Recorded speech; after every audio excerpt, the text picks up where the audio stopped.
तर मुंबई मेट्रो 3च्या अंतिम टप्प्याचं आज लोकार्पण होणार आहे आणि आज होणाऱ्या कार्यक्रमाला ठाकरेंच्या शिवसेनेचे खासदार अरविंद सावंत यांना आमंत्रण देण्यात आलेलं आहे। स्थानिक खासदार असल्याने सावंत यांना आमंत्रण देण्यात आले। असं असलं तरी निमंत्रण पत्रिकेत सावंत यांचं नाव नाहीये। खासदार अरविंद सावंत यांना आमंत्रण असूनही या कार्यक्रमाला ते अनुपस्थित राहणार आहेत। आणि या संदर्भात अधिक माहिती देत आहेत आमचे प्रतिनिधी सुमित सावंत आपल्या सोबत जोडले गेलेले आहेत। सुमित, खरं तर हा कार्यक्रम आहे आणि महत्त्वाचा कार्यक्रम आहे। पंतप्रधान मोदी यांच्या उपस्थितीतला हा कार्यक्रम आहे आणि ज्या मतदारसंघात हा कार्यक्रम होणार आहे तिथले खासदार आहेत उद्धव बाळासाहेब ठाकरे पक्षाचे अरविंद सावंतांना निमंत्रण पत्रिका तर गेलेली आहे। या कार्यक्रमाला तुम्ही या असं या निमंत्रण पत्रिकेत म्हटलं असलं तरी त्यांचं नाव या पत्रिकेमध्ये नाहीये। कारण कोणत्याही ठिकाणी जर कार्यक्रम असेल, शासकीय कार्यक्रम असेल तर तिथल्या लोकप्रतिनिधीचं नाव असणं गरजेचं असतं किंवा तसा शासकीय प्रोटोकॉल असतो। जर तो केंद्र सरकारचा असेल तर त्या स्थानिक खासदारांना निमंत्रण दिलं जातं, त्यांचं नाव पत्रिकेत असतं। किंवा जर राज्य सरकारचा कार्यक्रम असेल तर तिथे आमदारांना, तिथल्या स्थानिक आमदारांचं निमंत्रण असतं, त्याचबरोबर त्यांचं नाव देखील पत्रिकेत असतं। पण तसं या पत्रिकेत झालेलं नाहीये।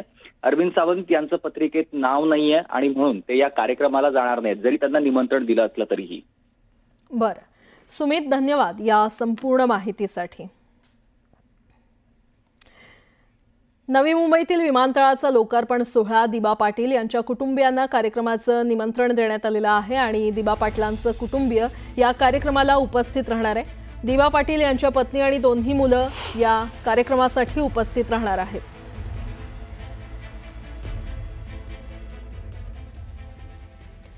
पुन्हा एकदा बातम्या वेगवान स्वरूपात।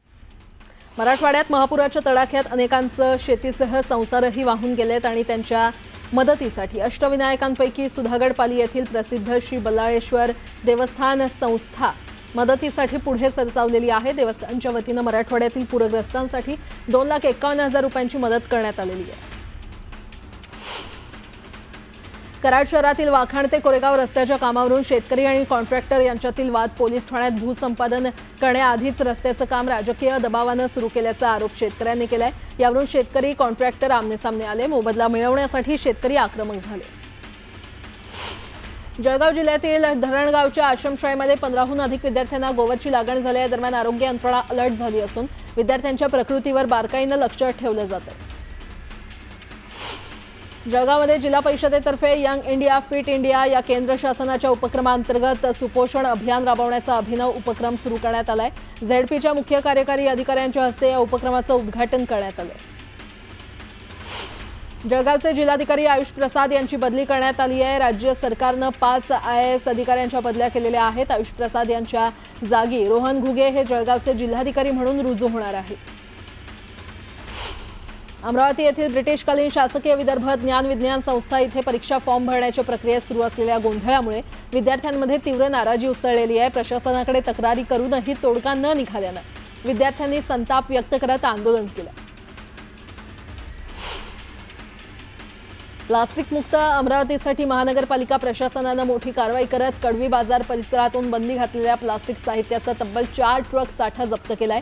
तपासणी दरम्यान व्यापाऱ्यांकडे बंदी घातलेल्या पिशव्या, कप, प्लेट्स आणि अन्य प्लास्टिक साहित्य आढळलं। अतिवृष्टीचा मोठा फटका अहिल्यानगर जिल्ह्यातील शेतकऱ्यांनाही बसलाय। काल सरकारनं जाहीर केलेलं पॅकेज पुरेसं नसल्याचा आरोप नगरमधील शेतकऱ्यांनी केलाय। सरसकट कर्जमाफी करण्यात यावी अशी मागणी त्यांनी केली आहे। छत्रपती संभाजीनगर तालुक्यातील सातारा गावात विद्युत तारेचा स्पर्श होऊन शेतकऱ्याच्या म्हशीचा मृत्यू झाला। लिंबाच्या झाडाची एक फांदी महावितरणाच्या तारेवर पडल्यानं तार खाली जमिनीपर्यंत आली होती। मात्र याकडे महावितरणाचं पूर्णपणे दुर्लक्ष असल्याचं दिसून येत आहे। या विद्युत तारेमुळे नागरिकांच्याही जीवाला धोका निर्माण झालाय। सातारा जिल्ह्यामध्ये मे महिन्यापासून झालेल्या अतिवृष्टीमुळे मत्स्य व्यावसायिकांना मोठा फटका बसलाय। धरणातून अनेक वेळा पाणी सोडल्यामुळे मत्स्य बीज आणि मासे वाहून गेल्यामुळे मत्स्य शेतकऱ्यांचं कंबरडं मोडलंय। बुलढाणा येथील जिल्हाधिकारी कार्यालयामध्ये आज केंद्र आणि राज्य शासनाच्या विविध योजना आणि प्रकल्पांच्या अंमलबजावणीचा आढावा केंद्रीय राज्यमंत्री प्रतापराव जाधव यांनी घेतला। केंद्र आणि राज्य सरकारच्या योजनेचा लाभ तळागाळातील शेवटच्या घटकापर्यंत पोहोचण्यासाठी प्रत्येक विभागाने वेळेचं नियोजन करून त्या पूर्ण करण्याचे आदेश संबंधित यंत्रणेला जाधव यांनी दिले। भंडाऱ्याच्या गोसेखुर्द प्रकल्पग्रस्तांनी प्रलंबित मागण्यांसाठी जिल्हाधिकारी कार्यालयासमोर आंदोलन सुरू केलं। यावेळी 3 महिला थेट झाडावर चढल्या। यावेळी प्रशासनाची चांगलीच तारांबळ उडाली। वंजारी समाजाला अनुसूचित जमाती प्रवर्गातील आरक्षण तात्काळ प्रदान करण्यासाठी नगर जिल्ह्यातल्या शेवगाव इथे उपोषण सुरू आहे। या उपोषणाची पुढील दिशा ठरवण्यासाठी बैठकीचे आयोजन करण्यात आले।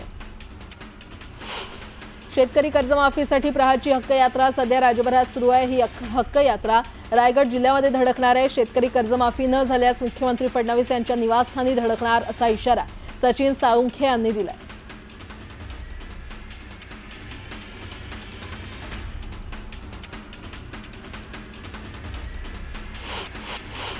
बीड जिल्हा कारागृहात आणखी एक धक्कादायक प्रकार समोर आलाय। प्रलोभन दाखवून धर्म परिवर्तन करायला लावत असल्याची तक्रार थेट कैद्यानंच केल्यानं खळबळ उडाली आहे। या संदर्भात पक्षकाच्या वतीनं ॲडव्होकेट राहुल आघाव यांनी पत्रकार परिषद घेऊन कारागृह अधीक्षक पेट्रोस गायकवाड यांच्यावर गंभीर आरोप केले। अहिल्यानगरच्या शेवगाव तालुक्यातील थाटेवाडगाव इथे वंजारी समाजाकडून आमरण उपोषण सुरू आहे। एसटी प्रवर्गातून आरक्षण देण्याची मागणी आंदोलकांनी केली आहे। बोधेगाव इथे आंदोलकांनी रास्ता रोको आंदोलन करत प्रशासनाचं लक्ष वेधलं। सरकारने शासकीय निकष न लावता सरसकट पंचनामे करून शेतकऱ्यांना नुकसान भरपाई द्यावी आणि कर्जमाफी करावी अशी मागणी चोपडा शेतकरी कृषी समितीकडून करण्यात आलेली आहे। चोपडा तालुक्यात शेतकऱ्यांचं मोठं नुकसान झालं। सिंधुदुर्ग जिल्ह्यातील झाराप इथल्या अपघातानंतर माजी आमदार वैभव नाईक यांच्यावर मारहाणीच्या आरोपातून अॅट्रॉसिटीचा गुन्हा दाखल केला होता। याबाबत सिंधुदुर्ग जिल्ह्याचे पोलीस अधीक्षकांना मराठा महासंघाकडून निवेदन देण्यात आलं। हा गुन्हा चुकीच्या पद्धतीने दाखल झाला असून कारवाई झाल्यास आंदोलनाचा इशारा देण्यात आला। सावंतवाडीमध्ये उच्छाद माजवणाऱ्या ओंकार हत्तीला पकडण्यासाठी शासनानं हिरवा कंदील दाखवलाय। आठवड्याभरात ही मोहीम सुरू होणार आहे। ओंकार हत्तीला पकडून सुरक्षित स्थळी स्थलांतर केलं जाणार आहे। अमरावती जिल्हा वकील संघाच्या वतीनं सरन्यायाधीश भूषण गवई यांच्यावर झालेल्या हल्ल्याचा निषेध करण्यात आला आहे। जिल्हाधिकाऱ्यांना निवेदन देत आरोपी वकिलावर कडक कारवाई करण्याची मागणी करण्यात आली आहे। गुहागर शहरातील अंतर्गत रस्ते तसंच शहराबाहेर जाणारे प्रमुख रस्त्यांची दुरवस्था झालेली आहे। रस्त्यांवर सर्वत्र खड्डेच खड्डे पडल्यानं वाहन चालकांना त्रास सहन करावा लागतो। सर्वोच्च न्यायालयाचे सरन्यायाधीश भूषण गवईंवर दिल्लीमध्ये झालेल्या कथित हल्ल्याप्रकरणी अमरावती शहरात काँग्रेस पक्ष आक्रमक झाला। हा लोकशाही आणि संविधानावरचा हल्ला असल्याचं म्हणत निदर्शनं करण्यात आली।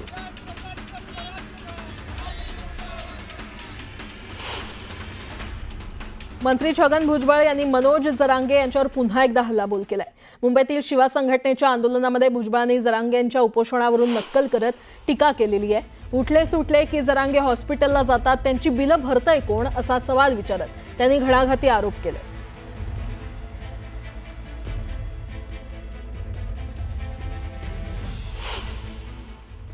ते नेहमीच उपोषणाला बसतात। उठले का हॉस्पिटल, परत बाहेर आले का हॉस्पिटल।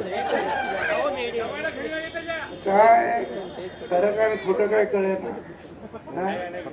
आता माझे काय थोडे दिवस राहिले, अरे काय थोडे दिवस राहिले, मग कशाला आवाज करते थोडे दिवस राहिले, झालं काय तुला? ते किडनी खलास झालं पिऊन पिऊन।